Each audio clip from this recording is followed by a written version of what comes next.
welcome to our 129th episode of Guerrilla Radio. It's finally state week. Mike's here. He's excited. It's Valentine's Day. Kim's birthday also. Yes. So double duty.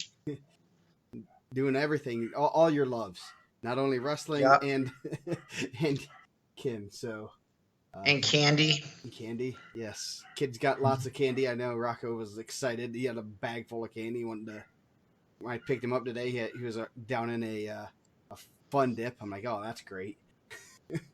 So happy Valentine's Day to all the Valentines out there.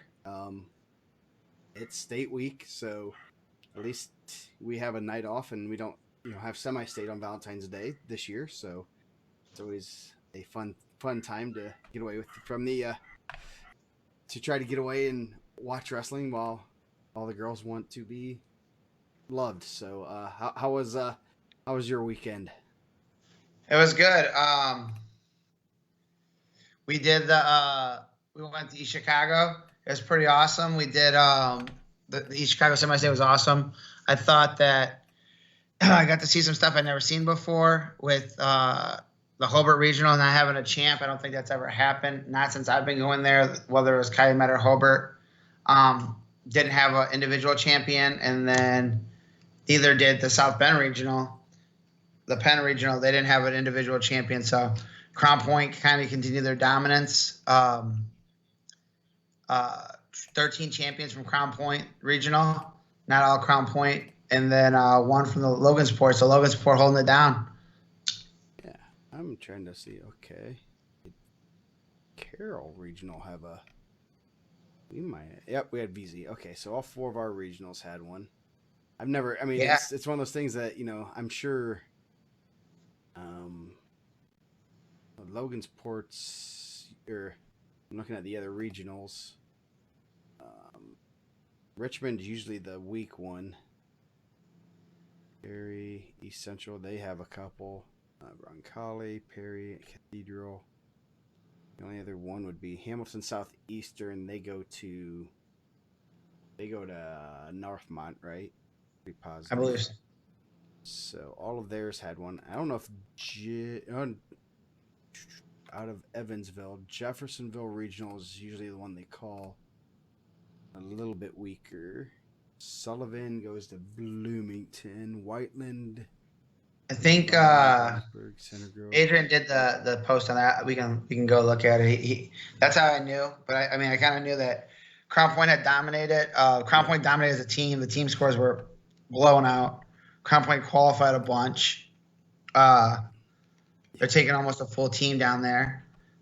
Lost a real tight one in the ticket round at 113. Really good match. Probably one of the better matches of the ticket round. I guess depends how you cut it. Captor was up 4-0 on Trevor Shammer. Shammer got, tied it up, just kind of like in a spot where took him to his back, and then he turned around and caught him with like short time left. I got a takedown. The time was kind of expiring. It was pretty exciting. Just making sure the comments are working. Our friends aren't here yet. Yeah, that was a lot Probably of great matches. Probably doing Valentine's Day stuff. Yes. I don't know why it's going two of them now. That's interesting. What do we break here? Come on. He probably did the test because you did test. Yeah. There. Okay. All our friends are here, but now it's doubling up. I don't know why it's doubling up. Hold on a second. But it's always cool when you're there and you're getting updates from around the state of, what's happening, or obviously out of Evansville you hear Logan Miller losing in the first round. Like Jared Dunn got on a day. Yeah, yes he did. I'm going to stop the one stream. Okay. They said the video's jumping a little bit, and I have a feeling it's because we're streaming to both. So we're just gonna be on Facebook. If you're on YouTube, go to Facebook. I like how everyone is emulating what I'm saying here. So yeah. Anyway, yeah. Lots of crazy upsets. Obviously, Jared Dunn's taking some heads on a platter this weekend. He came to wrestle, and I mean, semi-state. I mean, like I tweeted out last night or Saturday, it's crazy. I mean, you cannot plan for anything. Someone hacked into my accounts and put all these pickums, really bad pickums, under my name. Things like that happen. I mean, it's crazy. And I'm gonna find out who was using my name and email address, and it was probably Rocco, but he probably could have done a better job than I did. Rocco's gonna be a better picker, man. I'm not gonna say that. Yeah, there was just a ton. There's a lot of we knew how tough Evansville was, just how deep that semi-state is, and you get a couple upsets, you get on a roll. I mean, anything could happen, which is kind of what happened. Dunn. They said he was losing pretty big in his ticket round match also, and came all the way back and got a headlock fall, right? Yep. Yeah. Ran into the finals. Dominic McFeely. I know that Quinn was telling me, hey, man, you got to watch out for this guy. And I was just kind of looking at the depth at the regional. And I'm like, I don't know, man. Like, we had talked about it before, too. I know I had talked to you about it, about just like it's tough to put a lot of guys from the same regional into the rankings. And then he comes out and, punches his ticket, beating some really tough people. Yeah. That's when we were talking about, because I think you already had you could have easily ranked 5 or 6 guys in that regional, but it's like those guys, 2 of them aren't going to semi-state at all. I mean, there's no chance they can unless they decide to transfer real quick. Yeah, and that was kind of when we were looking up, like you're kind of looking at it. It's like he is tough, and he's only got 2 losses, and he has some nice wins.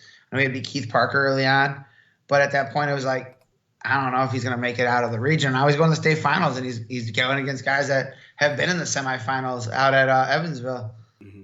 That's just kind of how tough that semi-state is, man. Just who's going to show up and get those guys going. Yep, and I mean, yeah, that's crazy. I mean, you're looking at, some of the guys, Reese Courtney. Johansson did the little thing about Al Smith placers that went, how they did at if they're going to state and stuff at 120, there's 6, and the champion's not even going.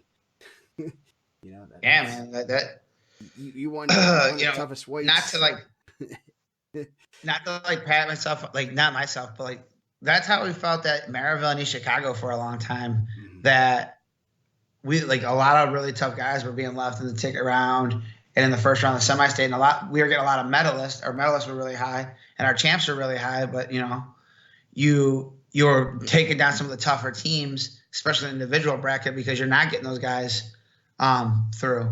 Like some of those other guys had cleaner paths maybe to get a bunch of guys to state finals.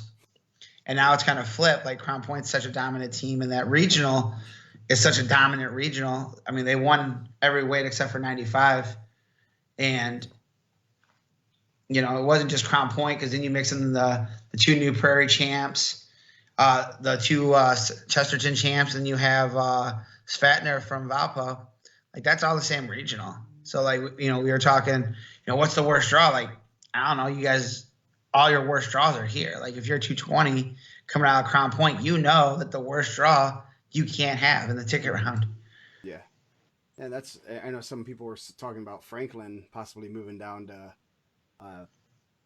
Bloomington South for sectional, regional, whatever it was. And I'm looking at that, and I'm like, that might sound good on the surface, but at the same time, I would much rather be in that. I'd much rather be in that Mooresville regional, because then I'm not running into a tough Brownsburg. I'm not running into a Cedar Grove. I'm not running into those guys. Cascade. You're not running into Cascade and Quinn. Yes. You got too hyped. Yeah. You're not going to run into those teams. Obviously, you can run into a Mater Dei or a Columbus East, but if you go somewhere else, you're going to be, heck, if they go to Bloomington, they're going to run into those 3 teams.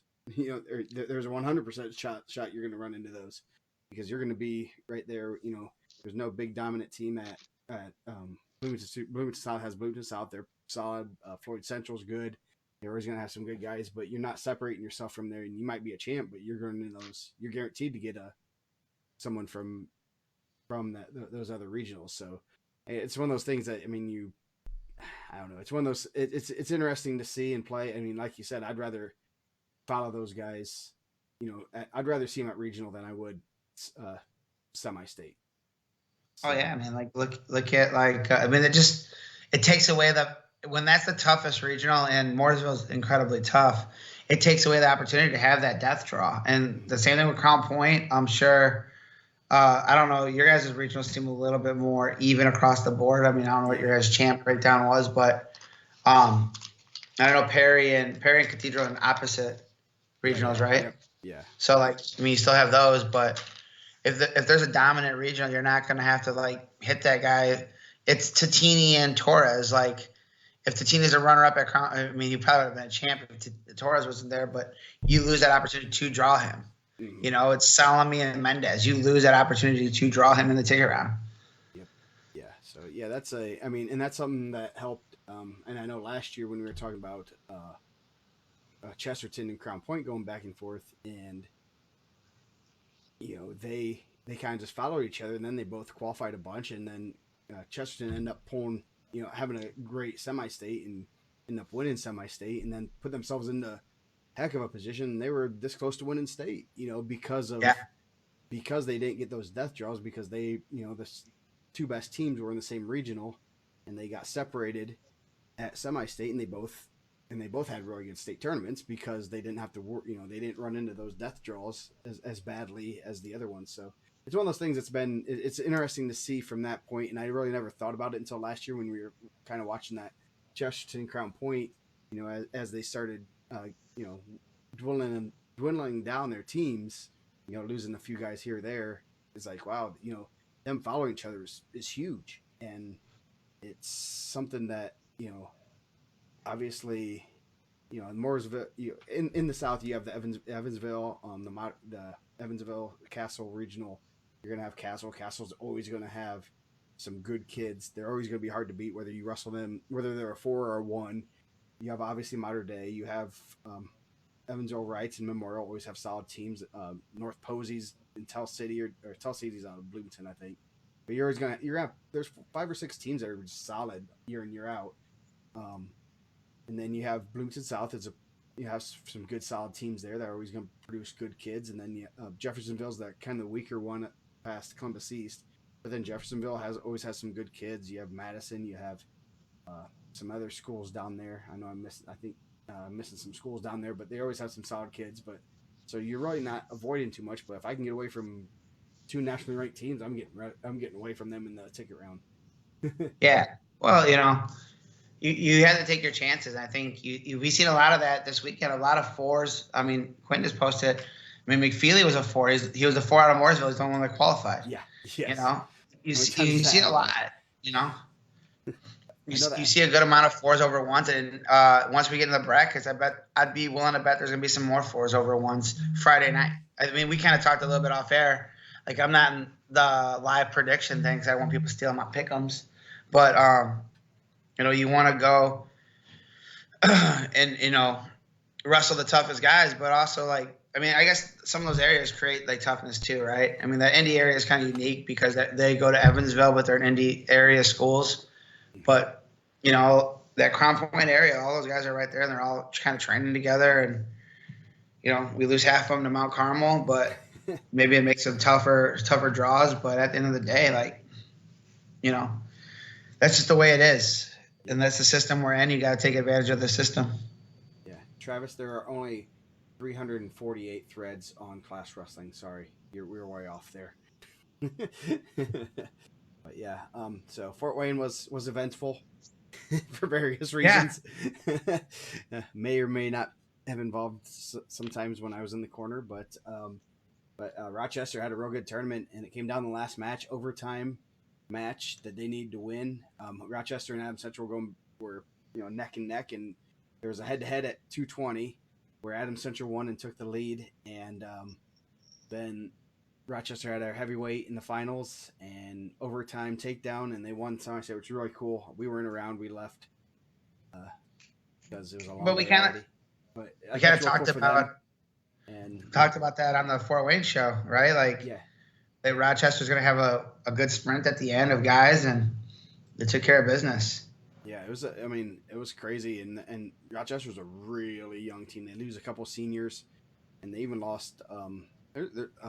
Holloway was undefeated. They lost him in the ticket round. Pretty close. I think. Man, let me see. I got to To bring up the Mosier? bracket.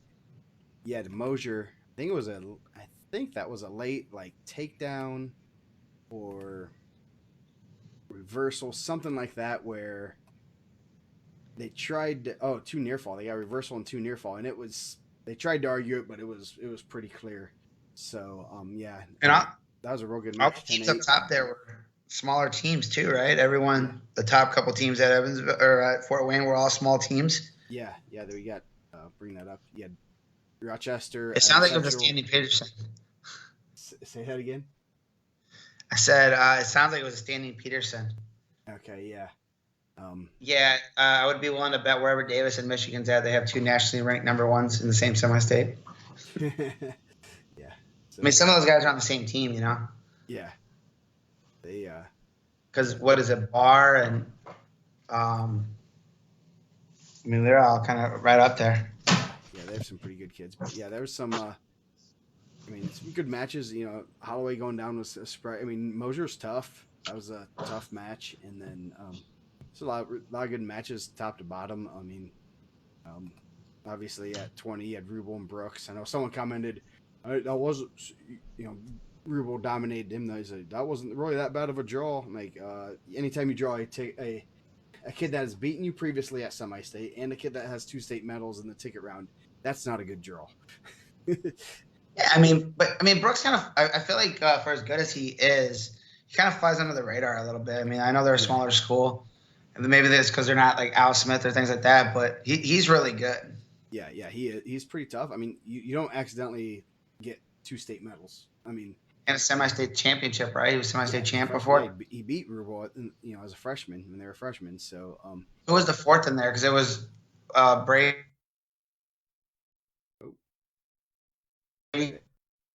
Cornwall from Dwenger was 4th. No, I'm saying when they were at 6. Oh, when they were at 6.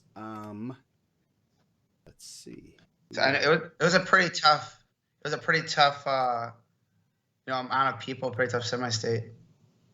That would not have been. Brady wouldn't have been wrestling then.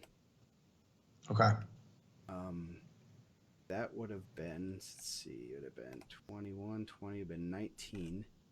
2019. It would have been Ocampo and Sprague. There we go. Yep, Ocampo and Sprague. Yeah. So, I mean, those are 4 pretty solid, yeah, guys to win that semi-state. You're talking about guys that are still in the mix. Yeah. And that would have been, Ocampo was pretty tough. He was real tough. I mean, he just never materialized after. I mean, that was the only year he wrestled in Indiana. So, actually, yeah. So he would have been. I mean, if he was still there, he would have been right in the mix at 13, 20, 26. I'm not sure how big I know he's fairly small, but he would have been right in the mix there too. At any of those weight classes, and that's one of those things that, man. So it's going to be interesting to see. Might have been a little bit of controversy at 52. We won't go over that. Do you feel like, obviously, not to go too into detail, do you feel like because of the site you get a little bit more heat on that? Or do you think that's just generally how it is? I'm sure having my face out there and, being, when you put yourself out in public, you're more, obviously people know who you are and they, whether they love or hate you, when you put yourself out there, there's more room for people not liking you, I guess. Yeah. I see the Fortnite star himself gracing us with the comments here. Wow. Great. You're at Pepple making it here? Man. I'm just hoping that when he's growing his hair out, he's going to donate it to me because I know he caused a few of the bald spots. So, especially at Greco State after his freshman year. When he went, I actually hit the coaching at Greco State when he ran through a bracket with Quinn Harris in it in Greco State champion Garrett Pepple, and probably all because of my coaching. And I might be able to pull that picture up pretty quickly if I can. I could make that my background too. I find at least myself watching his like live stream of video games at least 2 minutes of my day. There's 2 minutes of my day that I'm like watching Garen Catholic play Fortnite. I think Rocco might be getting onto those. I don't know if they're on the kids' YouTube or not yet. I'm gonna find that. Oh man, I'm gonna find that brutal bracket. Oh, is that him? And no, I'm gonna find a picture of old. Oh, there's a picture of Quinny. Oh man, there's Poppy and Ben Kaufman. I gotta find the bracket though. Man, these kids are babies in this picture. But, that's when you've been doing it for a while, and guys are like already past their like grad year. Yeah. In college. Yes. Yeah, you see some Riley Lefevre going Greco. You got Quinn out here taking guys to state finals. You're talking about back in the day when they were wrestling Greco. Yeah, they were young here. Let's see. Trying to find. They don't have a bracket there. Let's see. Yeah, 2012. That's 10 years ago. Let's see. I'm gonna put this up here. Let me find it again. I don't know if did Pepple wrestle Quinn? I know because Pepple and it was Pepple, Quinn, and Ben Kaufman were in the same bracket. Wrestling Greco. They all placed. Let's see. Where is it at? I just had it. I'm looking through some old pictures. Where'd it go? There's Quinny in the background. There he is. Save image as. Let's pull it right up here. It'll be my new background. Oops, change. Uh-oh. There we go. We can see Newcastle sounded like it was no, it's still IPO. Newcastle sounded like it was a pretty good day also. They for kind of being like a down, like we kind of said it was a down year for Newcastle. That's young Quinny. There we go. That's a good one. So we haven't started any weights yet. We're just BSing right now. So I think Wednesday we're gonna have, as a heads up, Dustin said he's gonna come back, so we're gonna have a good one. You guys want that? We can send it to you. You guys can make some shirts with that face on there. I gotta find. I know I have that podium picture somewhere. I know there's a podium picture. It's probably under Garrett's I bet it's on Garrett's Facebook. I 100% guarantee it's on your Facebook, Garrett.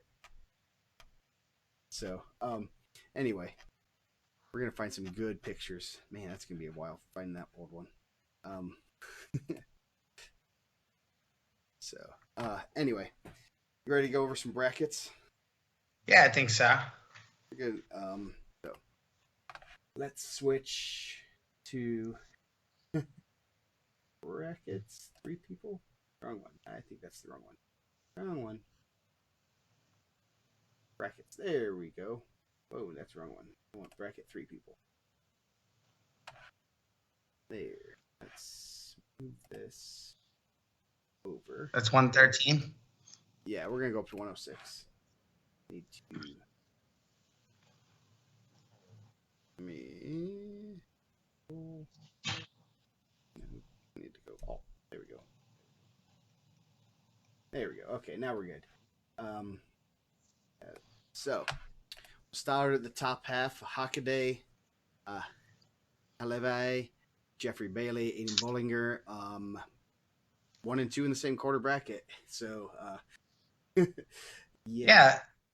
Hockaday obviously getting some good wins over Rio, getting that revenge, putting himself in a good position. Bailey took his first loss to Gendris in the semis. Gendris looked really good. I mean, we'll get to Gendris in a second. That's going to be a tough one, possibly Saturday morning, but, Bollinger wrestling real well. And, as always, going to have his guys ready to roll on. Yep. What is it? It's Friday night. This will be the Friday night ones. Yep. Bollinger had a good match. He beat Ocampo. Forgot to say, number one, we got to say congratulations to both girls that qualify. That's pretty cool. It's pretty neat to see see one of them. So first time ever, 2 girls, number 2 and number 3. So that's pretty cool. Also, I guess we'll say it later, but yeah, that was pretty neat. It's almost, it's interesting to see. Bollinger is a little bit tiny, a little bit small for the weight. I'm sure. I mean, he doesn't look crazy small, but he obviously he's smaller. So that's gonna be a good match. Obviously, Bailey's a senior versus a good sized 6-pounder, right off the scale. That's gonna be very interesting. Yeah, Jeffrey's a pretty good size 6-pounder. Real good kid, man. He's an awesome kid. Like just a good person, man. Yes. So going down, Nathan Smith having you got another senior there. Donnie Feeler, tough. That's gonna be 2 seniors battling it out on Friday night at 106. That's gonna be interesting. Should be a good match there. Levi Johns, Ishan Tolbert, another really good match, 7 and 9. Just real good matches up top here. Overall. Yeah, Nathan Smith, obviously 47-0, ultra tough, All American. Was a medalist last year. Donnie Feeler, Crawford County state qualifier. We had a nice article about him a couple weeks ago, so he broke the article curse, right? Yeah. Yes. Yeah. No one's. We're going through these. I'm like, all these guys that we've done articles on have done pretty well. So that's pretty neat to say. To see. So there's no article curse here. This is in the coverage. Ishan Tolbert wrestled real well at East Chicago. Ran into Gendris, who's just wrestling better right now. But that'll be a good one Friday night. John took his first loss in the semis. Semis. He lost to May. May, yep. So yeah. And he's tough. He's real good, and that's gonna be a real good Friday night match. Going down, you got Gavin Jandris, Juliana Ocampo, Isaiah Schaefer, Oliver Wilson. Another just that's gonna be a good Friday night match. I mean, Jandris. I mean that. I can tell you, I've been in that situation as a coach, coaching a kid, wrestling a girl on Friday night. First match, right off the scale, right off. Everyone's watching that match. I coach Hayden Lee against Kayla Miracle. That was not a fun week. That was not a fun. Everyone's going up to Hayden. Oh, you're wrestling a girl. You're wrestling a girl. And that was, that's gonna be tough. I mean, she's hard to wrestle. Wrestling girls is different. You can't run this. You can run a half all day long, and their arms are all like that. You got to change up your style a little bit. So it's gonna be interesting to see how both Jandris and, as we go down, Luke Rio handle these matches, because I know one of the things with Hayden was a very mentally tough kid, very just very laser focused, and I'm glad it was him and not another kid that might have lost focus because everyone's on him, and then so it's gonna be interesting to see how those girls handle that. How both the girls and the guys, because there's a lot of attention going to be on those kids. 10,000 people are going to be watching those matches, and they're going to be cheering for the girls. Other than the Crown Point section, who should have a decent amount of people, but not as much as they're not going to have 10,000 people. Yeah, Gendris is wrestling really well. Obviously, he has the 4 losses. One's to Hockaday, the other 3 out of state.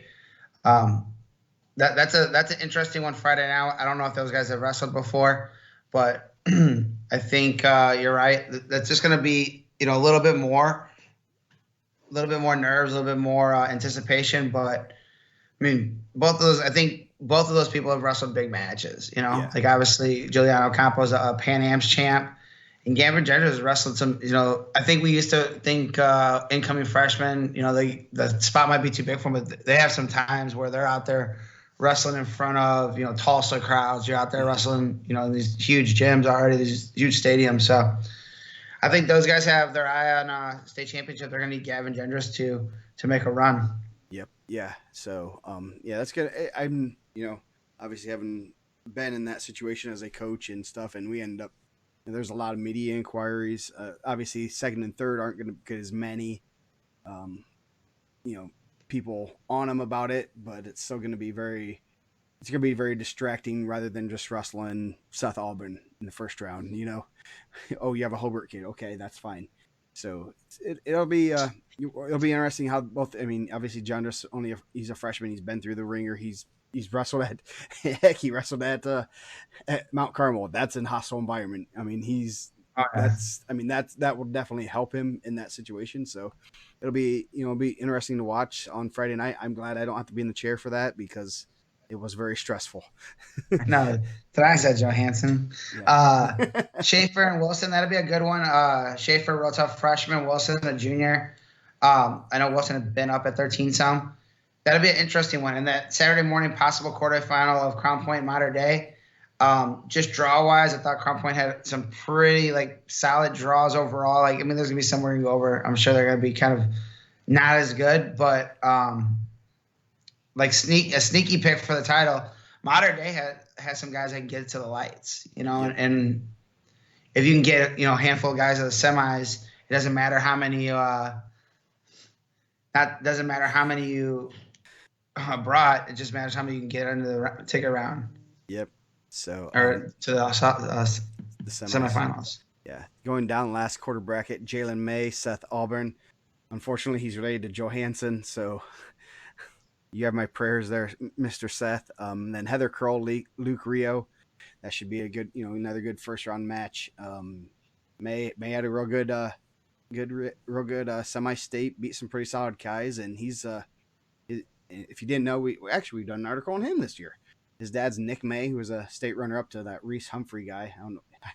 Reese's Twitter got hacked, so that's very interesting. If you want to go on the Twitter, but so yeah, should be some good matches there. Obviously, May versus Rio potentially Saturday morning. Real good match there.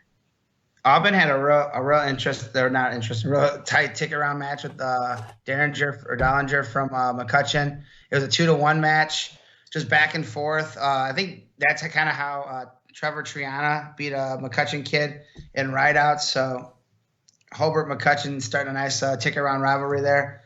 Jaylen May's 3 losses. One's to Gendris at the Al Smith in the semis. The other 2 were up a weight. I know he lost one at 13 at Team State, and I know he was pinned at 120 by or maybe he wasn't pinned, by Jaylen Lewis, who we'll talk about in a second. Luke Rio, man, there's a ton of Rios. I think there's a ton of Rios to come still, too. Yeah. Those guys are really good. And I know they were saying last year they thought he could make a run. He was pretty undersized last year, and this year's a little bit more closer, maybe a little bit over the weight. He can cut down a little bit and not be the tiny guy that has to fight through shots. But you're right, that's going to be a tough one. Heather Kroll's tough, 45-3 sophomore or freshman. I know she had a really good match at freshman-sophomore state last year with Evan Cruz, I don't know, or Evan Stanley. I don't know if it's a really good match, but I know they wrestled. That should be tough. Yep. We'll go down 113. Whoops. Another fun quarter bracket. Ashton Jackson versus Peter Nguyen from Garen Catholic. They're Garen Catholic's first state qualifier. Congratulations to him.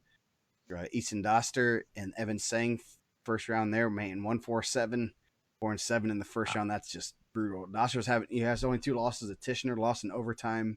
Really crazy kind of scramble where Doster almost had to take down and Tishner ended up pulling it out. But yeah, that's having a great season, and then that's gonna be a fun Friday night match. Yeah, Jackson looked really good. He had a tight one, not tight, a tie for him in the semis with Bennett. But like you said, congratulations to Peter Nguyen of Garen Catholic. Anytime you're the first time at a school, that's pretty amazing. But Jackson's ran off through the state series. I think his last loss was to May last year. He's crafty, man. He gets you in some spots. He's tough on top. Obviously, state champ. I know he's won some 1-0 matches last year over the summer, I believe. It's just going to be – I think he beat Preston Haynes 1-0 at Folkstyle State. That's that Saturday – that Friday night's going to be good, and whoever wins that Friday night doesn't get any easier with the returning state champ. Yeah. And as it seems – I don't know.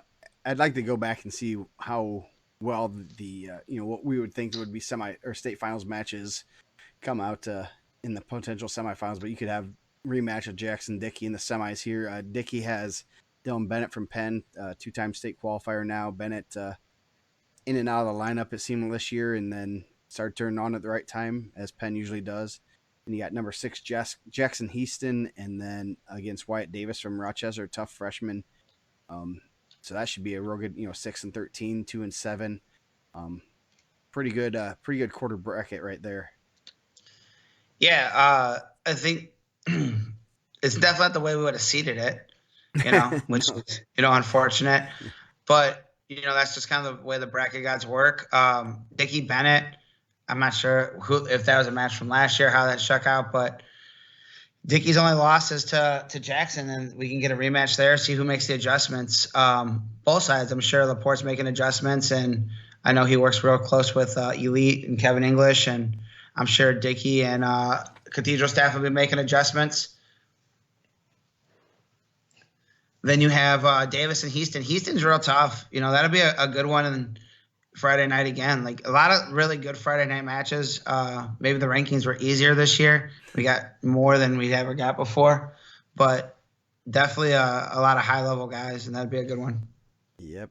Going down. You got Tanner Tishner, Eddie Goss. That'll be a good Friday night match. Obviously, you just throw 12 losses out at Goss because they wrestle a brutal schedule. Then number 12 and 16, Cortez and Thompson. Two guys are going to be, Cortez, he's placed, right?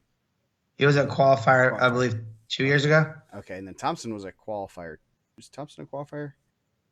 I did not think so. No, I'm thinking of someone else up from Carmel. But yeah, so good. You got another four ranked guys, 5 and 14, 12 and 16. So we'll see how well the rankings hold up here, but pretty good quarter bracket. Yeah, guys had to win a tough one to even get to state. Yeah, that is true because there's a lot of guys that were ranked at some point that got in. Goss had to win a tough ticket round match to get there, and then Evansville's tough, man. Everyone there, all 4 of the wrestlers that qualified are real tough, so kind of put him in a weird spot. But he can wrestle with anybody. You've seen it all year. Tishner undefeated, 37-0. Then Gavin Thompson at Carmel and Johnny Cortez. That'll be a good one. Cortez has 9 losses, but I believe he has like 5 to Shammer. Auburn has a bunch to Mason Jones. I think Lake Central and Hobart wrestled each other a ton this year, and those guys, for some reason, Hobart got a couple of matches, and Lake Central got some. I think Mason Jones had a couple wins over Auburn. I know Shammer had a couple wins over Cortez. Plus, you're running into Jackson. So Cortez's 9 is like, Shammer, Jackson, Captor, and then I know he took one to Owen Bunton of Portage too.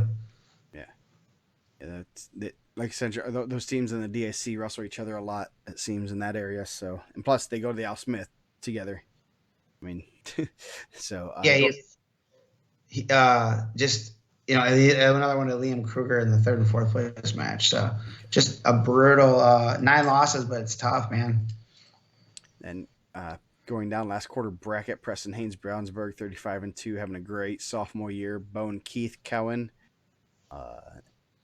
24-8. Braden Getz from Ron Cali took his first loss this weekend. Then Trevor Shammert punched his ticket. I know he was, didn't have an easy road, and he's been right on the bubble every year. Been in the rankings for quite a while, and just one of those guys that you just know is right there, and actually in a good spot to bring back a medal his senior year. So congratulations to him. Hopefully he doesn't listen to Johansson, only listens to Cook and gets a state medal. Preston Haynes, I mean, I'm excited to see him at the state finals this year. I thought last year he would have been in the mix for a state championship or at least a high medal. So to get him there, he's wrestling well. His 2 losses are out-of-state wrestlers also. 12 Eddie's 12 or 3 to Dickey, 2 to Haynes, Cortez, all state level guys. Pretty good. How good is it that Cohen's like coming on so fast, right? Like, yeah. Just tells you how good of a coach Tony Abbott is, and the guys over there helping out. They haven't had wrestling that long, and they're a pretty small school to get those guys going there. Getz dealt with injuries this year, came back. I know their backup was really tough too. Shammer's had some really tough ticket rounds, man. I know he lost to Nam Doan one year after he had beat Nam Doan through the season. I was happy to see him punch his ticket. Like I said, that was probably there's a lot of really good ticket round matches. That one was really good. That was a really good ticket round. I think there was some really cool things happening officiating wise that you don't always get to see. I was telling Joe before the show. There's always like some obvious stalling in those close matches, and not that officials are not like tough to like call it, but you don't see it called a lot. Like when it's an obvious stall. And I felt like Saturday at East Chicago, they were like, "Oh, you're stalling? Cool, we're tying it up, sending it to overtime. We're not going to have stalling today, guys." Yeah. And I love that. I thought that was great. That's something I thought for a long time. And there was a couple matches that were back and forth like that. And then like the last 10 seconds, 7 seconds, a guy was stalling or, backing up, and they banged him to tie it up. Like, I think it takes a lot of guts as an official to make that call. It's not always the most popular call, but I thought that was pretty cool. I thought that's how it should have been called. I agree. As long as it's not against my kid. But yeah, I mean, a lot of times referees will swallow their whistle for those last 10 seconds. It's like, dude, call it. They're doing it. So, 120. Or if people are holding each other in the Super Bowl, Cooper Kupp trying to get open, grabbing jerseys. Oh, yes. So, 120, another just brutal bracket. Hayden DeMarco having a great year. Aiden Ray as Cathedral first round. Then Hayden Brady, Jared Dunn. That's going to be an interesting matchup. And I know I was talking to the Garrett coaches. They're like, "Oh, maybe we'll get Dunn in the first round." I'm like, okay. But that's not, dude, that gets taken heads right now. And that's not a match I would really, I don't want someone that's really hot right now. Hopefully a week will cool him off. But that's going to be a good, I mean, obviously he's coming to Russell. He's a senior. He's leaving it out there. And he's coming, what he's coming from. I'm sure Coach Kraus has been working on that all day today, and obviously he can roll around with Poppy, throw some headlocks. He might be a couple pounds heavier, but it'll work. But Brady is too tall to headlock. So, but yeah, that'll be a good match. I don't know, man. Like it's gambling. You bet on the hot hand, right? Yeah. Jared Dunn's man, he's going for it, man. Yeah. You take out the state champ, and I'm just trying to think how many times we've lost the number one ranked wrestler to a loss and not an injury, right? Mm-hmm.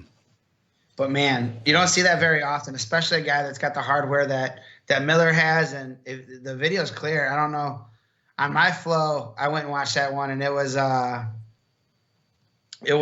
as clear as it gets. I don't know. I didn't get to watch the live stream. I was at East Chicago, but I got that text, and it was just shocking. And and then he was losing in the ticket round match and came back and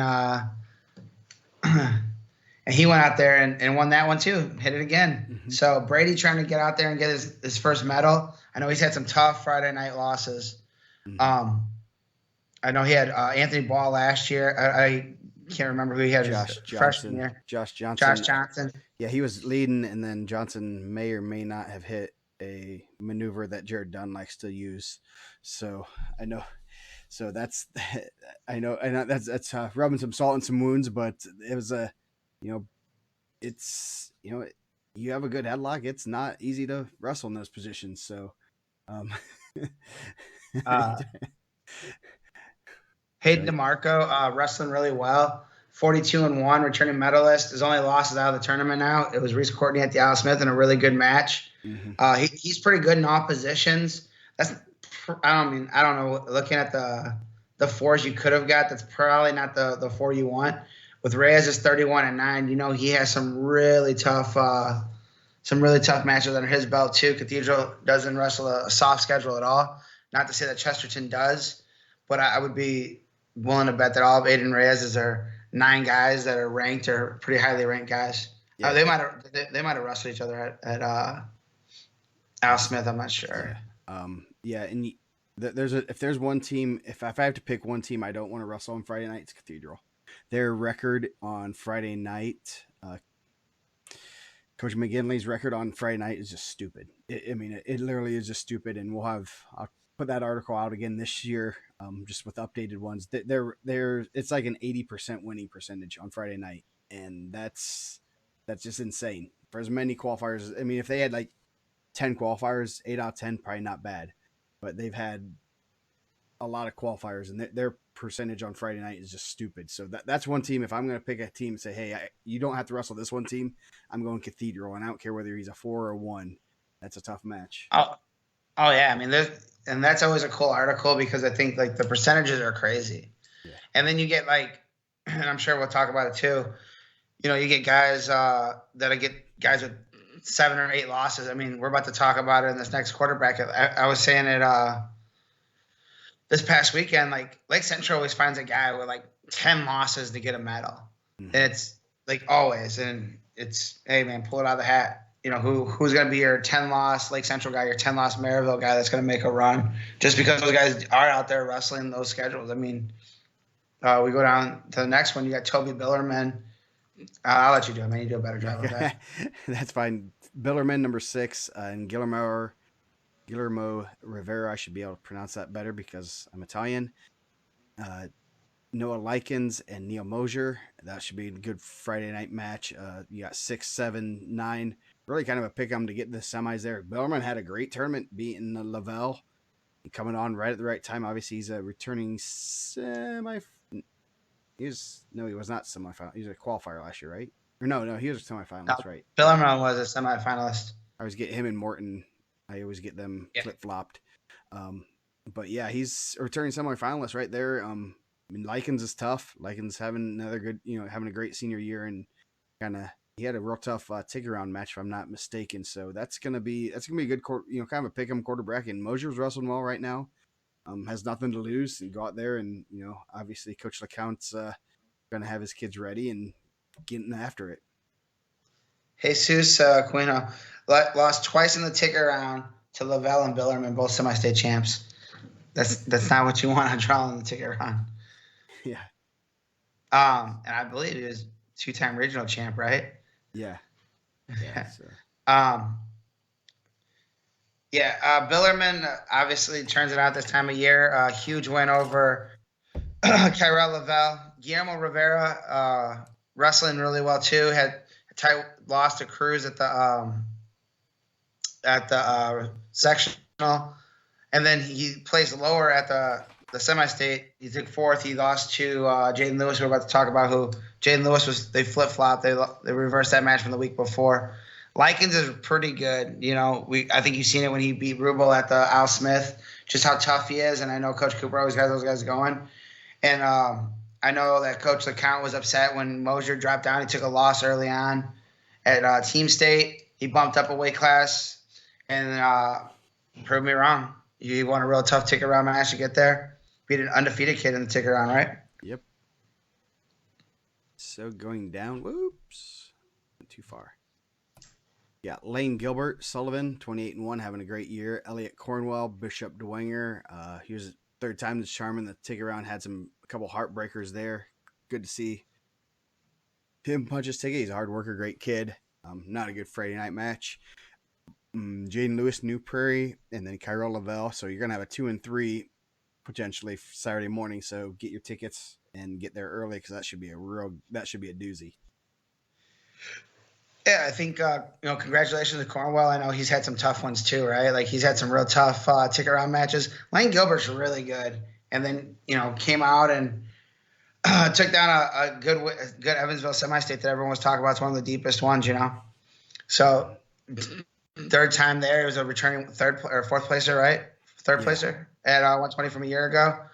Jaylen Lewis is wrestling really tough right now. He was a 4 coming out of the Crown Point Regional. Knocked off a champ, won the ticket round, gave Hayden Demarco an awesome match, went to sudden victory. I know he trains with Coach Flieger up at Midwest. Super athletic kid, just kind of peaked at the right time. That's a tough draw. Kyrell Lavelle's really good, but if they're looking past him to that Gilbert match, I probably wouldn't. I think Hayden Demarco is just as good as anybody in the field. He could be under the lights possibly because his bottom, bracket's pretty stacked. I think, what do you got? One's out. You got 2, 3. You got a lot of ranked guys really high down here. Yep. So, yeah, going down the last quarter bracket, Ike Rubel, Belmont, 43-1. Dominic McFeely, Quinn trained. Obviously, Cascade's wrestling well right now. They're not afraid to take out some guys. Braxton Vest, returning state placer. Christopher Bond, Munster. one of the few guys to take out a Crown Point guy in in the state series. So that should be 9-13 Friday night, and then Rubel, wrestling well right now, and kind of, this whole this whole half bracket, just it's brutal. Yeah, Ike Rubel, awesome kid, man. You hope the best for that guy. 2-time runner up. His only loss is to Likens, who's obviously on the other side. McFeely Friday night. Hey man, I'm not sleeping. Like, those guys told me he was gonna be really good, that he was gonna be at the state finals. And I slept on him the whole year. So if they're telling me they're taking out Ike, I gotta believe them, right? Finally, listen. Jeez. I know. Bond got a pretty good takedown right off the bat off of Demarco in the finals at East Chicago, and then gave a big one. He started coming back a little bit, got some weird scrambles. That might be Eric Miguel 2.0. Not like style wise, but he looks a little bit like Eric from Munster. Took his first loss to Demarco. I know he has a win over Lewis, so that'd be pretty. And McFeely was a 4-2. He came out as a 4 to qualify. That's pretty impressive. But that's a tough one for Bond for Friday night in Braxton Vest. Yep. So we'll go down. We have the People's Champ, Aiden Sprague. Got one of those shirts ordered, so I can't wait to get it personally delivered by Sprague. Michael Tharp Friday night. That's gonna be a good one. Obviously, we're looking at some of these Center Grove guys with their records with 12 loss, 10 plus losses. They wrestle a good schedule. They've wrestled, some. You wrestle 4A Team State, Al Smith, MIC, things like that you're going to get tested. Then you got Griffin Ingalls, had a good ticket round match, and then Mateo Vargo. So you got 2, 3, 14, 16, 3 seniors, and I'll have to put this right out here. You got some really good wrestlers here. Whoever wins this quarter bracket might be going to Pittsburgh. And that's, so I've been already kind of looking, who's going to go to Pittsburgh, where are the better seniors. Sprague and Vargo are probably two of the better seniors at 26. So that'll be an interesting match, not only to go to the semifinals, potentially under the lights. You also might be getting a nice invite to hang out with me in Pittsburgh. Yeah. So, don't go throwing matches. Yeah. Okay. Not Aiden Sprague, 39-0, returning medalist. Michael Tharp had Zeke Seltzer last year. Not the two best draws for Michael Tharp on Friday night, right? No. Mateo Vargo, 2 losses to Logan Frazier. That could be an awesome match if they both win their Friday night of Vargo and Sprague, two highly ranked guys. I think that could be a fun match. Vargo gets after it. I think Sprague's real tough too. Obviously 39-0, beat a real tough Tony Woods. This whole weight's pretty stacked, man. There's a lot of talent in this weight. Yeah. Going down, you got next quarter bracket, Joey Butler. Took a loss at sectional, come back with the regional semi-state titles.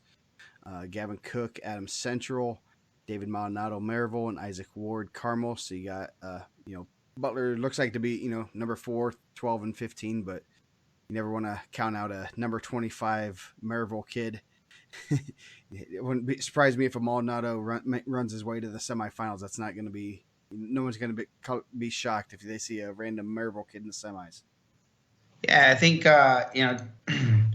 Joey obviously rebounded from that loss at sectionals. It's better to lose there than in the ticket round.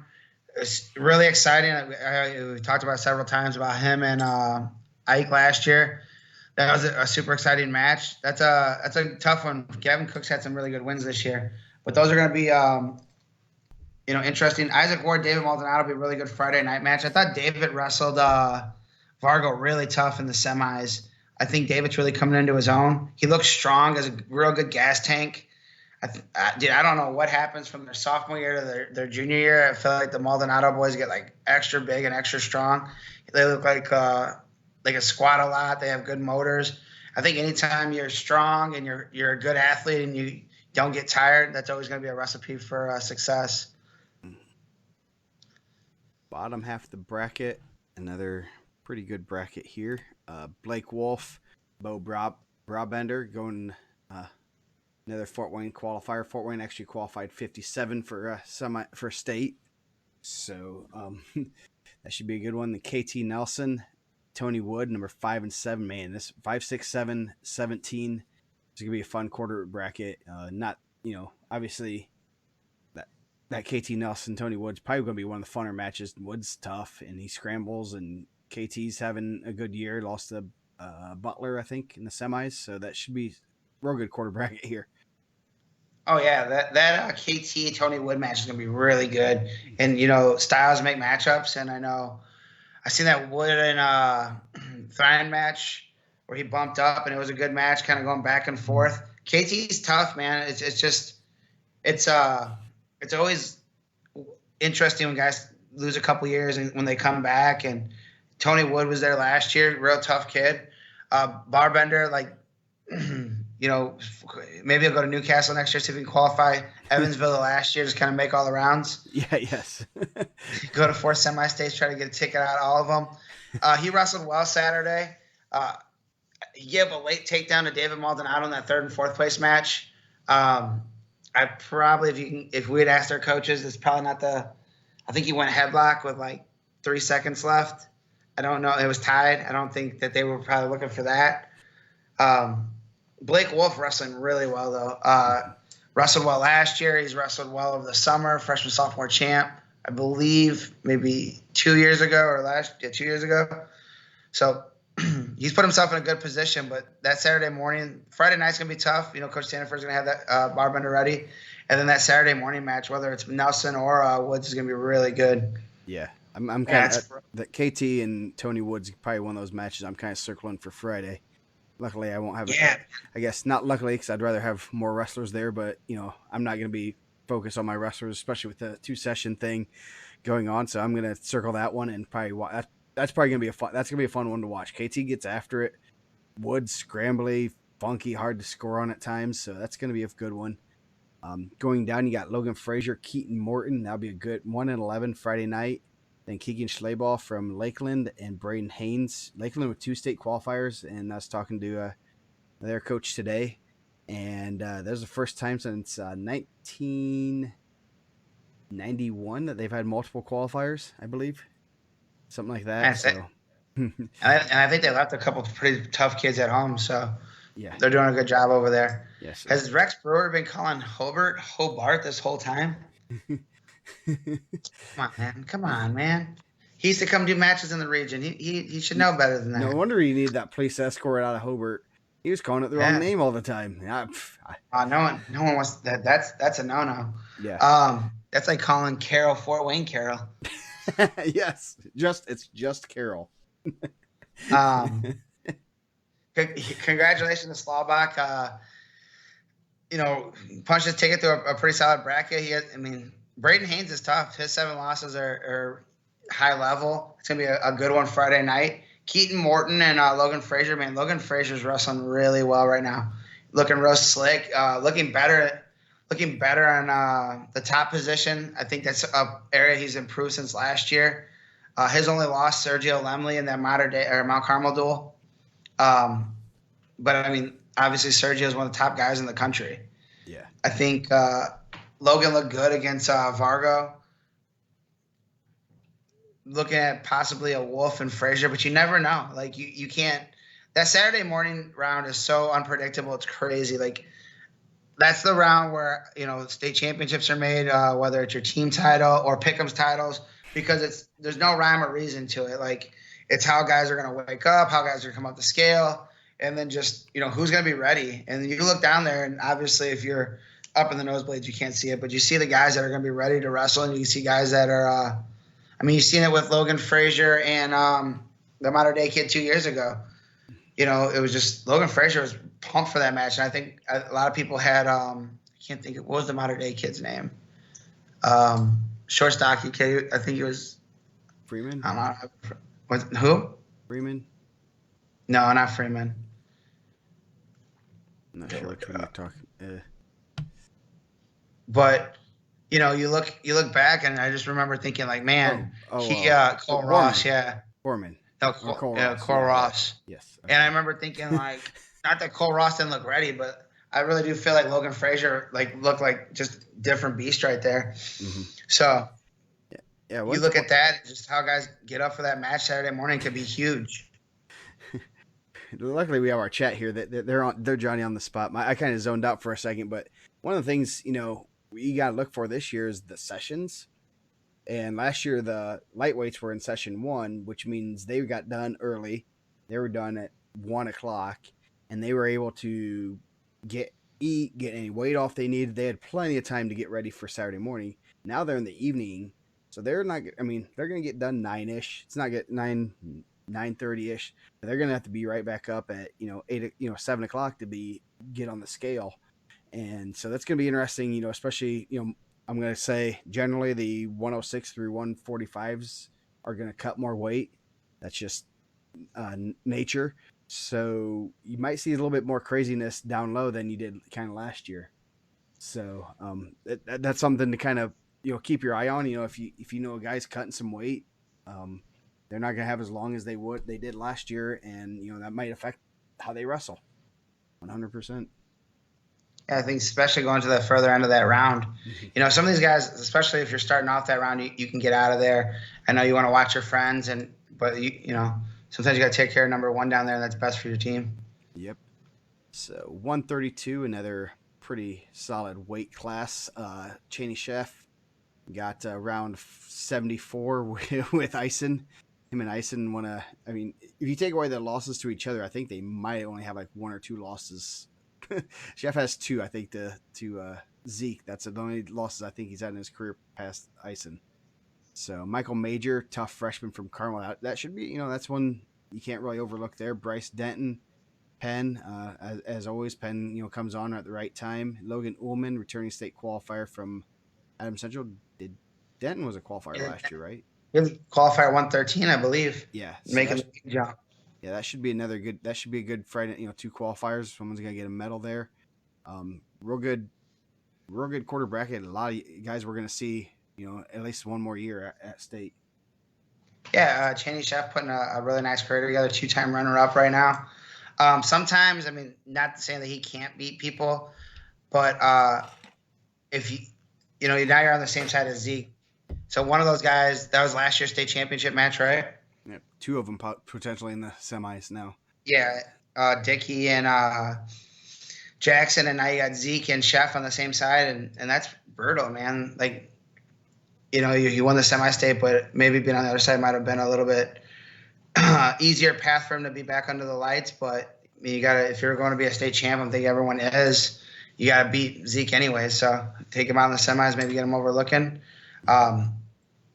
Denton and Ullman, that'd be a good one. Both those guys state qualifiers. I thought Denton looked better. I think after he adjusted to the weight, I think Al Smith, he didn't look as good. That was a huge jump there. I think he had just jumped up from 20 at that point. I know he had wrestled 20 this year. Obviously, their 26 is pretty tough. Yeah.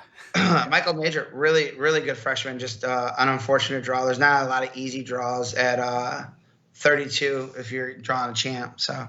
Yep. Going down, you got Zeke Seltzer, 39-1. Eli Brooks, one of those guys that was out for most of the season with injury and kind of knew that could be in the mix if he's healthy and wrestling well, and obviously punched a ticket to state. Landon Birch, returning state placer. I think he placed last year. And then Czar Walker, that should be a good, 10-12, and then number 1 right there. So another good quarter bracket.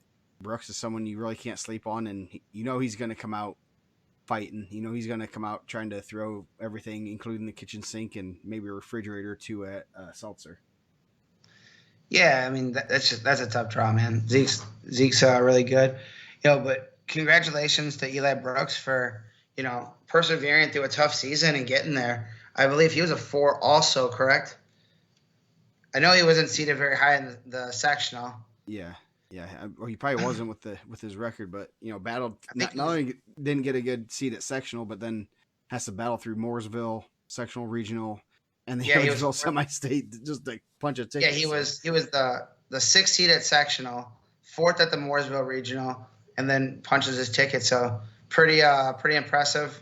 I think sometimes guys see that, kids see that, and hang their head, and he took it and ran with it. So, but you got to keep it going now, right? Now you got to go out there and wrestle Zeke Seltzer, who's kind of the man. Landon Birch, 33-2.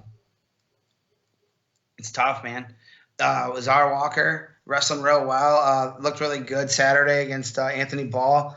Obviously, an explosive athlete. That should be a good one Friday night. Probably not the quarterfinal you want to look at and see Zeke Seltzer there. Now that we don't have the old system where if the guy goes to the finals, you get a higher medal. You got a full wrestle back to fifth. Yeah. But both those guys would be, ready. Zeke had kind of a tough path for his last run, huh? Yeah, he did. Definitely. A good mix of like guys with medals and guys with some otherworldly athletic ability, and it'll be interesting. It'll be a good run. Yep, he'll definitely have earned it, just like he has the other two. Going down. A couple guys with family. How many of those guys on there have like Michael Major's brother got a runner-up last year? Eli Brooks' brother got a medal. He was a runner-up also. Zara Walker's brother's a champ, so there are a lot of family medals in there. As he's had to get there. Birch is he's a 4-time qualifier.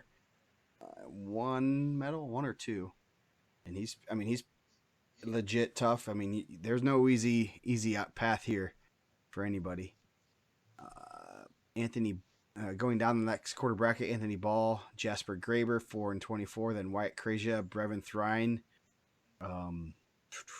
number 8 and 9.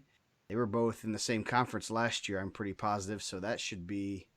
I think Delta's in that same conference. It should be a real good match. I wouldn't be surprised if those guys have wrestled quite a bit over the years. So should be a good quarter bracket there. And Thrine and Krejcia potentially against Ball. That'd be a good Saturday morning match there.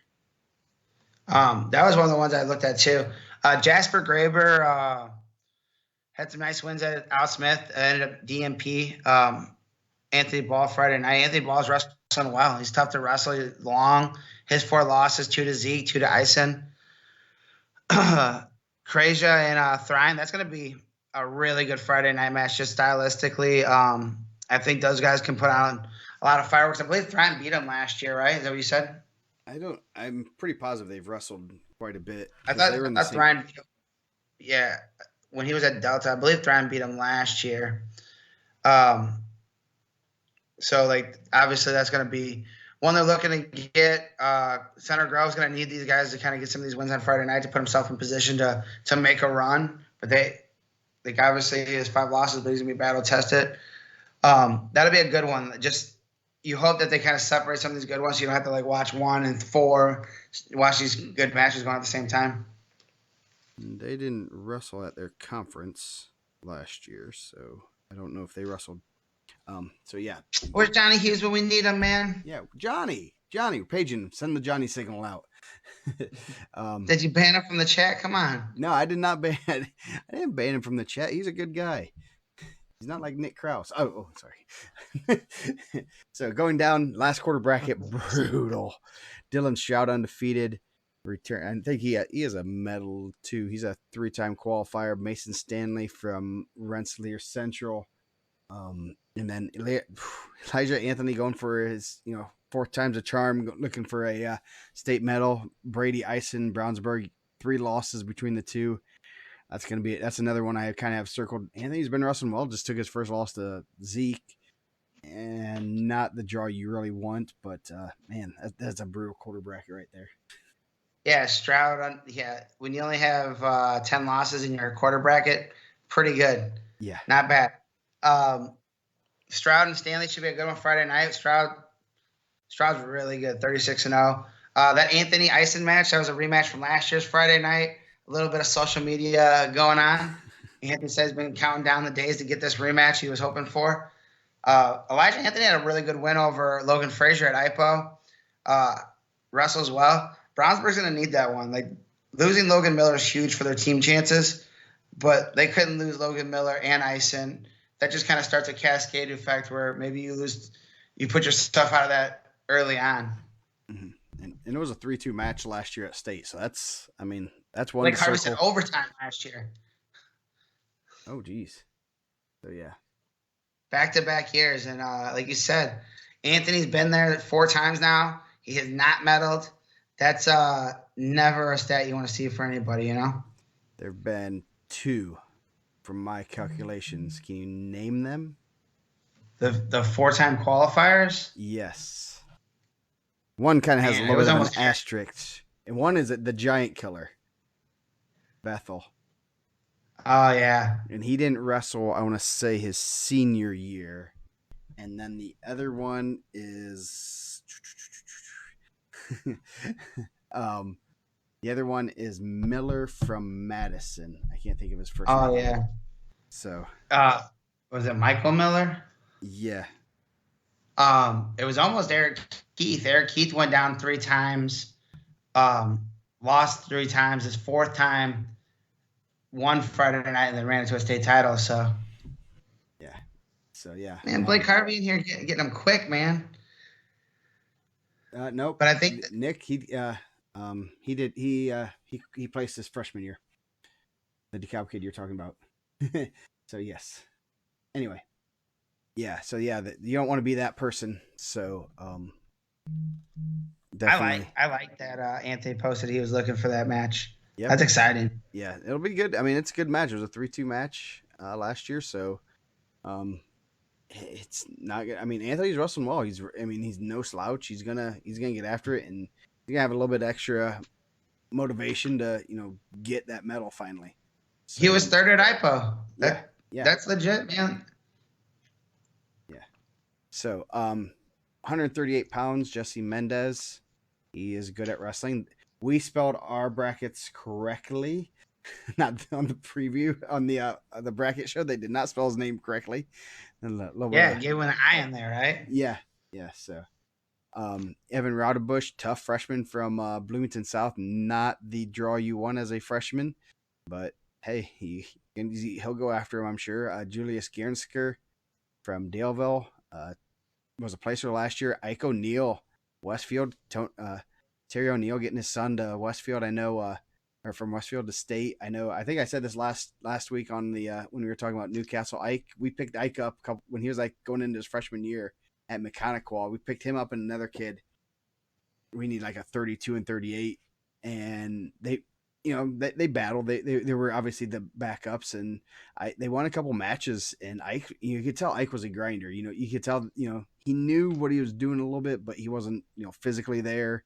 But he would grind, and he just wouldn't give anything up easy. And that's pretty cool to see him going there. And obviously, we're gonna cheer on Terry O'Neill. He's one of our guys, definitely a supporter of us. So always like to see his boys do well. Yeah, Terry's awesome, man. Great for Ike.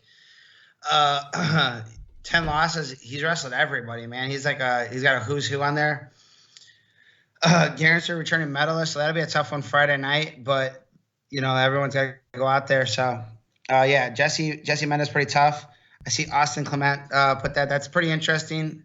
I believe all of those guys have wrestled at Bloomington South or Edgewood or Maryville, which is pretty interesting. Yeah, you don't see that a lot. So yeah. Mendez is pretty good. So we'll go down. Gavin Garcia does not draw Mendez in the first round. Obviously, when you win your semi-state.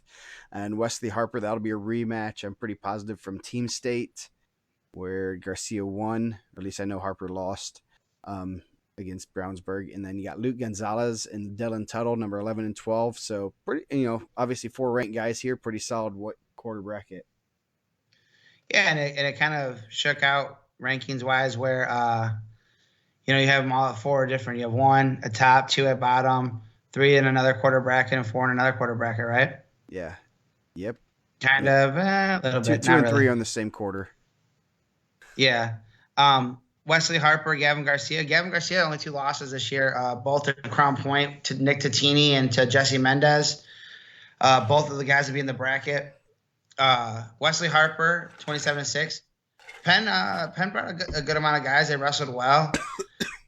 I don't think that he wanted to be a 4, but Maryville, like I said, we'll get to that in a second. Maryville shows up at the semi-state, and those guys find a way to get through and win big matches and reverse losses. I know, and put themselves in a better position. Being a 4, you never want to be a 4.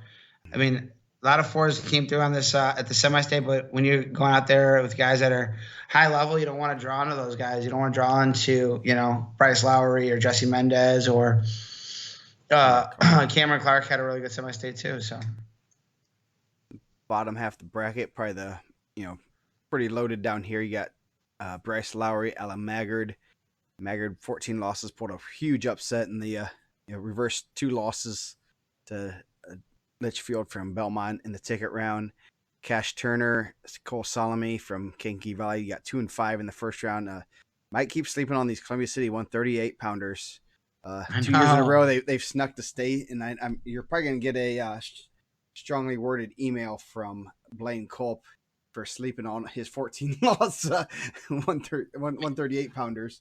So he was really tough to rank, just in the sense like he wrestled like across like 4 weight classes. I feel like he was. I never knew he was going to be like week to week. I know he was on the watch list, but 14 losses is tough. And congratulations for him for saying, hey, it's 0-0. Everyone walks out there, and you go do your thing. I'm sure a lot of people in the pick'ems. I don't have everyone's bracket ahead of me, but I'm sure a lot of people had Dobie Litchfield getting through, and he shut it down. Yeah, he did. So yeah, you got potentially 2 and 5, another good match. Salome, Cash Turner took his first loss. Salome's only losses are to Jesse, and then you have Lowry with 0 losses, and he's been in the state semifinals. He has 2 state medals, so this is a fun quarter bracket. You got 3 guys with state medals. Yeah, Bryce Lowry, 37-0, wrestling great. I mean, he can get on a run. He's opposite side of Mendez, which is kind of where you want to be in this bracket. Not to say you can't beat him, but you want to get, if you're looking at it and you're betting, like obviously gambling's legal in Indiana now, you would say that Jesse's that pretty heavy favorite. So being opposite of him and having an opportunity to maybe get to under the lights against him is pretty good. But Cole Salome is really good. That'll be a tough one Friday night, though. Those are 2, tough kids that are both pretty strong. We've talked about Cash Turner and, how tough he is riding bulls. That's something he does for fun, like not just, as a competitive thing. Like I'm sure he likes that. That'll be one to watch Friday night. Both those guys got medals, and then the winner of that will have possibly another guy that has a pretty high medal. Yep. Yeah, and Turner and Salome, we've done articles on them, so hey, even better. Last quarter bracket, Cameron Clark, one of the rare times where you'll have a higher seeded guy who's number 1 seed, and Carson Johnson, Fort Mount Vernon, 16-8. Clark missed a lot of time due to injury. Came on at the right time. This is the time you want to start wrestling better. Obviously, feeling good, and put himself in a pretty solid position. Lucas Clement, Maryville, another guy coming on at the right time, has some solid wins throughout the year, and then Ashton Hayhurst Castle took his first loss Saturday, so real interesting mix in this quarter bracket. With Clark's been to state before, Hayhurst has been to state before, Johnson's been right in that mix the past few years, so this is an interesting one. I don't know who to pick in either of these matches, in all honesty. Yeah, I thought Clement wrestled really well this past weekend. I had a really crazy match with Stefan Vitello of Valparaiso in the ticket round. Where he almost lost. He was down 1, the secondary official. I'm so far away, I don't know. I know some people told me they didn't feel like it, but I thought that's why we have secondary. Went to overtime, and he got a takedown. I know there was some question of the takedown, but wrestled well. It was a well-wrestled match. Hayhurst is tough, man. 14-1. Obviously, he switched schools this year. I don't think he ever was wrestled at Mater Dei, so it's not that he switched schools this year, but he was at Mater Dei last year, up a weight class. That's gonna be a fun Friday night match. It's gonna be a really fun Friday night match. 2 well-coached schools. David, I have Clement ready, and Bob Harmon, I have Hayhurst ready, and it's just gonna be, that's always an interesting part of it, right? Yep. Yeah. So it should be. That's a good quarter bracket, just of kind of a pick 'em of, like, someone's getting going to be in the state semifinals, and anything can happen. You get there, so I'm kind of looking forward to that quarter bracket. Last weight we're going to do tonight, Matthew Kuntz, Perry Meridian, undefeated senior, looking for a state championship. Nate Lomack from Terre Haute South, Gunnar Kraus from Knox. And then Ben Miller Bass from Lake. Lakeland. Yeah, Bass Lake versus the Lakeland. The Lakers. Man. Someone's going fishing after this. Real good. Kuntz having a real good senior year. Pretty dominant so far. Obviously, he's probably the favorite here. Ben Miller wrestled real well. Beat Brody Arthur in the semifinals. He was wrestling real tough this weekend, and really first time I've really been able to sit down and watch him. So he's one he's a gamer. He gets after it. Senior has been real close to punching his ticket, and good for Coach Watkins and the Lakers to get two guys there, and might be able to pull out a state medal or two. Matthew Kuntz, trying to finish off his career with the state championship. And we'll talk about it in a second, but it's really unfortunate that him and Watson are on the same side. That's 1-2. I know that's had some really good matches, but that's good for the guys on the other side. If 1-2 are on this side, Nate Lomack, a bigger, strong, I think Terre Haute South kid. I believe he was up at 52 some this year. He might have wrestled 52 a full season last year, so that'd be an interesting Friday night match. But Matthew's been up at 52 also last year. Had some big wins. Gunnar Kraus came out. He was a 4 out of Crown Point and punched his ticket. Wrestled real well on Saturday. I thought he went at Aiden Torres real hard. Got some real crazy scrambles. He had an awesome match with the Maryville freshman, Aiden Pellet, at in the ticket round. Dude, he took him to his back. Like, I thought he was buried. Pellet fought off his back for about 35, 40 seconds, got out, started putting on kind of coming back, and then Kraus got a takedown late. But that should be, if Miller's a big goer too, that should be an interesting one because Gunnar Kraus not afraid to go at you. And they got Julio Cisneros there, man. Julio's at Knox now. Julio's been at about every school in the region. He's like 2 schools away from competing the bingo card. Nice. So, yeah, next quarter bracket, you mentioned Hayden Watson. His only losses to Kuntz this year. Nael Sabai from Carmel coming on strong. I know Ed was, talking about him, coming on right at the right time. And another really good Friday night match, Brody Arthur, Nick Titini. Arthur was 5th last year. Titini was a qualifier 2 years ago. That's going to be a good one. That's going to be a good scrappy match. And then obviously the winner's you got 2, 4, 6 right there. Just need 8, and we can ask who we appreciate. But that was a really bad joke. So that's a brutal quarter bracket right there. Arthur, wrestling well, just took his first loss to Ben Miller, and now gets just a tough draw right on Friday night. Yeah, Hayden Watson's really tough, man. I know he beat Titini for Al Smith title. I know Titini has a handful of losses to Aiden Torres. Brody Arthur, this is kind of when he turns it on. I was actually surprised to see that loss in the semis at Fort Wayne. I know last year this is where he kind of hit his stride and made a good run at state last year. Put up a lot of points. Those guys right there could be a very interesting Friday night match, just stylistically. I think Titini likes to slow it down and hold position, and I think Brody Arthur likes to score. So it's kind of see who can kind of get their offense going and get their game plan going. But if Crown Point's looking to seal this thing away and be comfortable Saturday night and get the party getting ready to go, they're going to need Nick Titini to score big points. But Brody Arthur, I'm sure there's a lot of schools in the state that are going to be cheering for Brody Arthur to knock out Nick Titini. Yep, that's one you want to circle if you're Brownsburg or Center Grove or even Mater Dei. Yeah, those teams are going to be the ones that kind of are going to be in that mix, and that's maybe the Irish. Yeah, the Fighting Irish. I mean, you can't never count out them. Never count out the Irish. Yeah. So yeah, that's like you said, that's going to be a good stylistic matchup. Arthur likes to put points on the board. He gets a little funky sometimes. And I think that's kind of what got him in trouble this past weekend. So I'm sure Coach King will have him whipped into shape and ready to go. Yeah, I'm sure Nick Titini has to wrestle some of the toughest wrestling partners in the state, right? Yeah. You got to wrestle Jesse Mendez and Sammy Going every day. Maybe Cody Goodwin in the mix. Yeah. Not the easiest room for you to go. Yeah. You have to go up to 70 you have to go up to 70 just to get a non-state qualifier. So yeah, because you can't go the other way either. No, you're kind of screwed either way. So going down the last half bracket, got Toby Abbott, Cowan, their first semi-state champ. He was a qualifier placer last year. Denny Wedling from Frontier.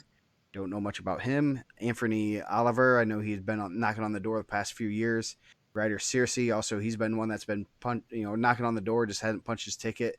That'll be a good Friday night match, number 9-13, and then Searcy's a pinner, so that's going to be very interesting. I'm sure Toby Abbott might have a headlock in his back pocket. If he doesn't, I would be very disappointed in his father. So that's going to be some good matches right there. Obviously some schools, Cowan, Frontier, Ben Davis, East Central, that you really don't talk about, making semifinals or runs the finals. Yeah. Denny Wedling was a guy, he wasn't even on the watch list, so I apologize to him. I'm not going to lie, I didn't get a lot of Frontier information this year. I know he was ranked really low in the semi-state, but when I seen him Saturday, I thought he wrestled really well. Toby Abbott's really good. His dad was really good.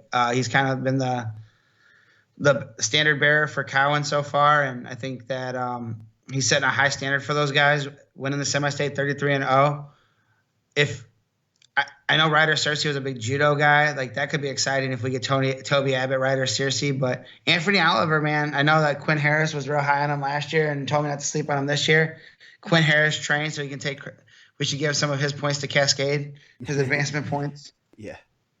So, yeah. That'd be a good Friday night match. But selfishly, I like to see guys that like to go upper body and maybe get some big throws in Saturday morning. Yeah. The standard Cowan Frontier Friday night match. I mean, who's not there for that match? So going down, you got Aiden Torres, Braden Baker. Torres only one loss on the year. I would let to Watson in the finals. Al Smith. Okay. No. It wasn't Watson. It was at it wasn't at Al Smith. It was Watson, but it was at Zionsville, I believe. Yeah, because Torres wasn't at Al Smith. So Braden Baker from Garrett. Torres looking for his third state medal. Brack Cooper, Blaze Garcia. That should be a good Friday night, 7-10. And you got number 3, just pretty well spread out as far as ranking. Some solid guys ranked there that, you're gonna have some good Friday night matches, and almost as good as you could seed it, on a Friday and Saturday. How many years has Brack went to the state finals? I think this is only his second. He's been to this because he placed at IPO twice, but I don't think he qualified until last year. No, he was a qualifier at 32. Oh, you know what? I just go down right here. Jeezy Pete, I'm an idiot. Yeah, he's been there. I have it in front of me. Right? Yeah, this is his 4th time there also. No, it's his 3rd time. He was 2020 and 2021 right there. So, yeah. And then... He wasn't a qualifier at 45 last year? Hooper? Yeah, 20. Or not. Who are you talking about? Never mind. Yeah, there's all the past state experience. We have them on the brackets. I don't know what I'm doing. Yeah, I've never done these brackets. I did the damn brackets. Was a state qualifier 2 years ago. Yeah, that'd be a good one. That obviously Brownsburg needs those points for the team race. Crown Point would be cheering for if Blaze wins. Crown Point would be cheering for Chesterton, which you don't get to see a lot, but I know he's a RWA kid too. Yeah. So yeah, that's gonna be a good quarter bracket. Obviously, guys with state, 2 guys with state experience that don't have a medal yet, and they're going to be both looking for that first medal.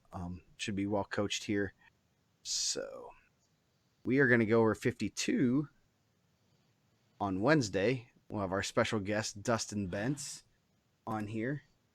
And I do want to, we didn't really touch on it too much. The rankings, we got, we're starting to pump out our standard articles. Our by the numbers is usually one of the first ones, just because it's one of the easier ones to get out. 190 ranked guys.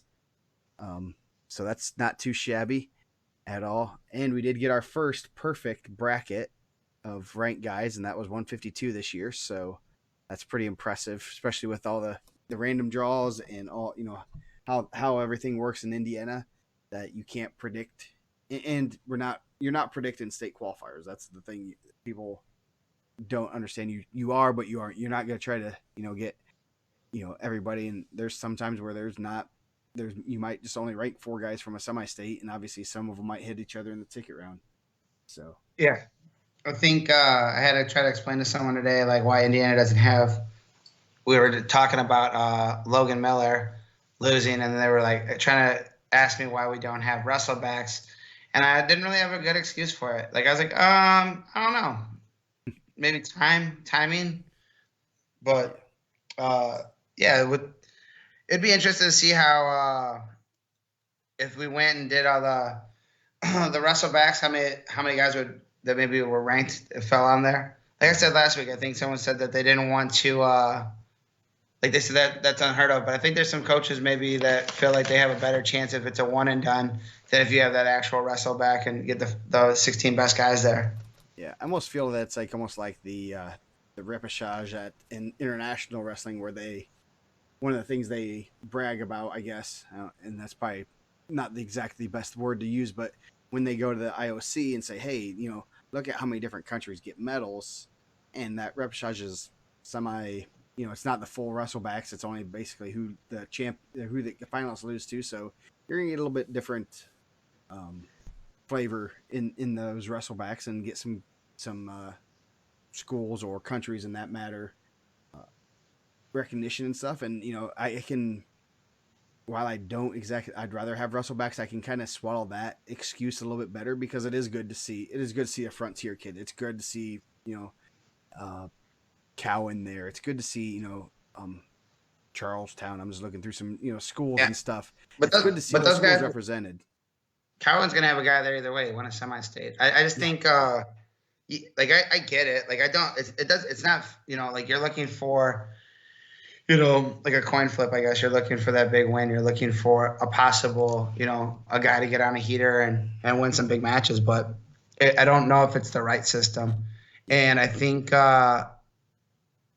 we have an opportunity to present it in a way that we can use it live, and we don't even give the girls the opportunity to have the wrestle back at their state. So why? I mean, I don't even know. It's like it's a dead conversation. If we're not even going to give them the opportunity to wrestle back, and we control how that's ran as coaches, the coaches. Not me. I'm not a coach.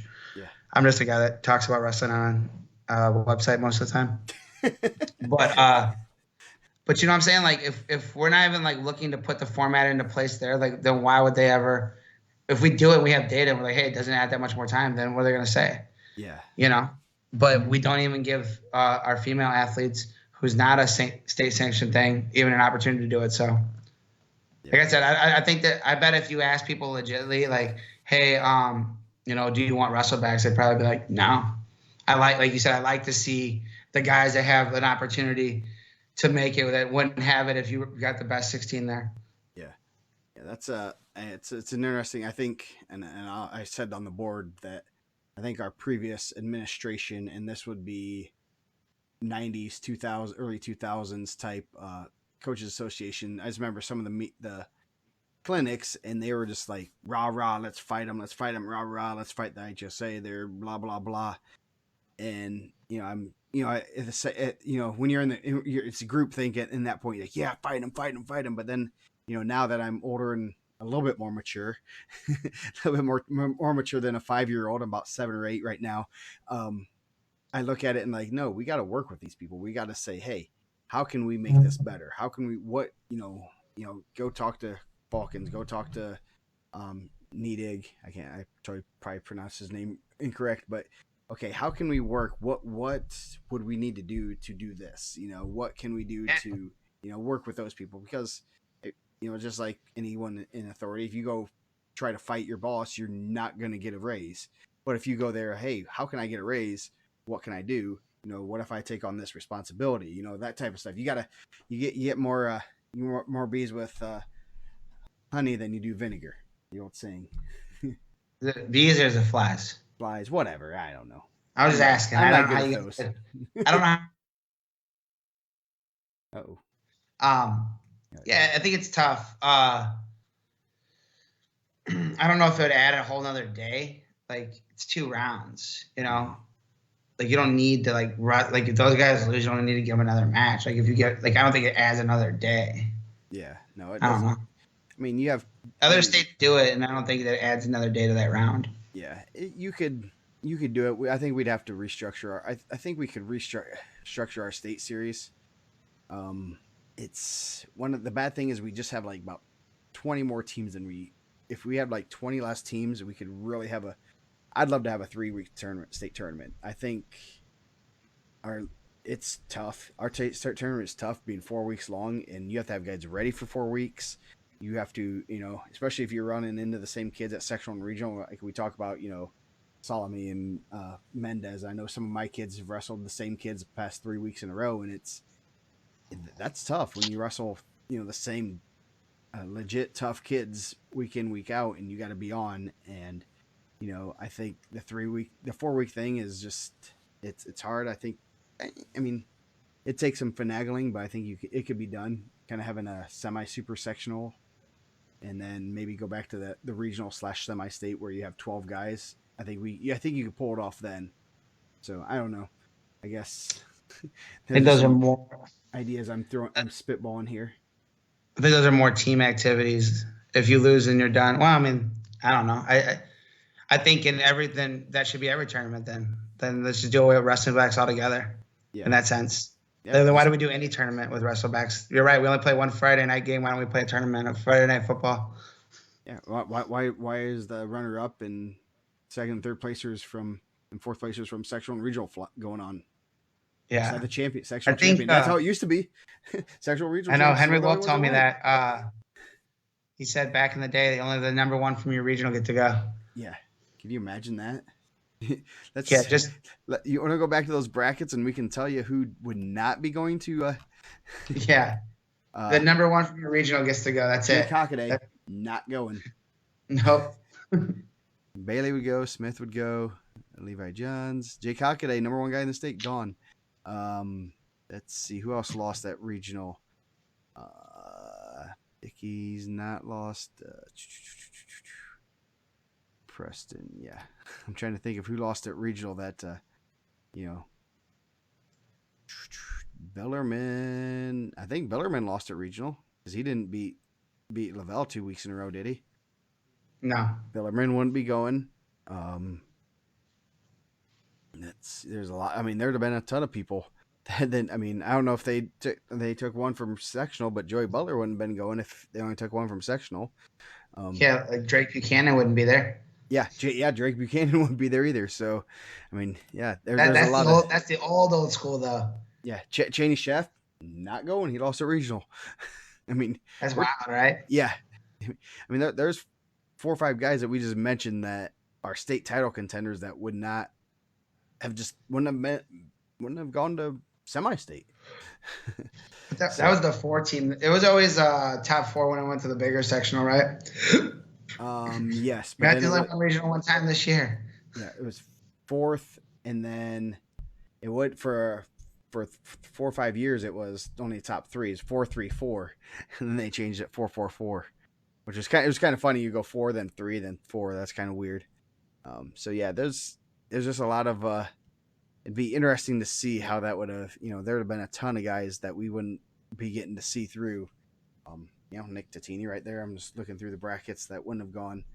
But yeah, there's some things I'd like to see changed, and I'd like a 3-week tournament. I don't know how feasible that the sectional would have to be a 2-day tournament, which you can kind of get away with that because it's a little bit closer. You'd have to do 1 or 2 rounds Friday night. But it could be done. And we'll see.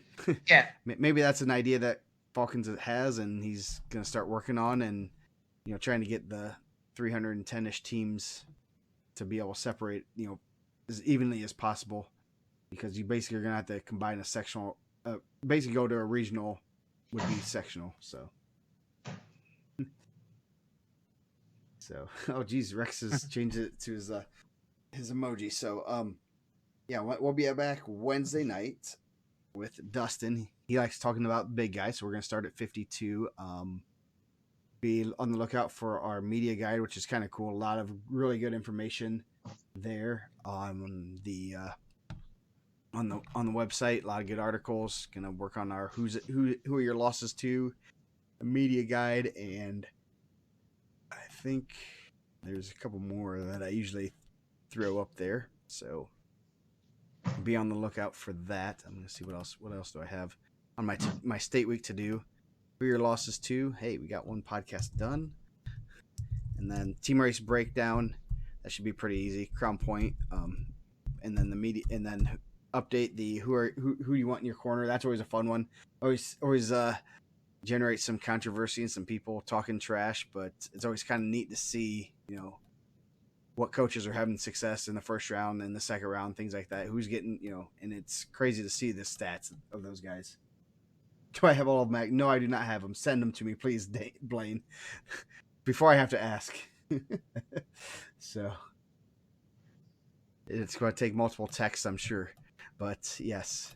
And if you don't see a loss on the list, send them to me so I don't have to search them. So Cassie Wilson's right. He was one of those guys that got that big Friday night win. Yes. So it's always fun to see random people that you never see comment but are lurking in the chat. So that's sure I'd call it beauty. I don't know what we're talking about beauty, but okay. So anyway, any other last parting words of wisdom? Nope. We have another show, and I'm going to save it. Yes. So tell everyone Happy Valentine's Day. If you have a Valentine, make sure they tell them Happy Valentine's Day. Hopefully you bought some flowers, made some dinner, and went out to dinner. Didn't just enjoy this wrestling show. Yeah, we went to Rocco had a little scrimmage at DeKalb tonight, so that was a great way to spend Valentine's Day. So he wrestled good. He battled and wrestled some good kids, and he had fun. So that's the most important thing, and he wants to do it again. So that's at 5 years old. That's what I want. So that's what we should all want. Yes. So anyway, have a great rest of your Valentine's Day. We'll see you guys Wednesday.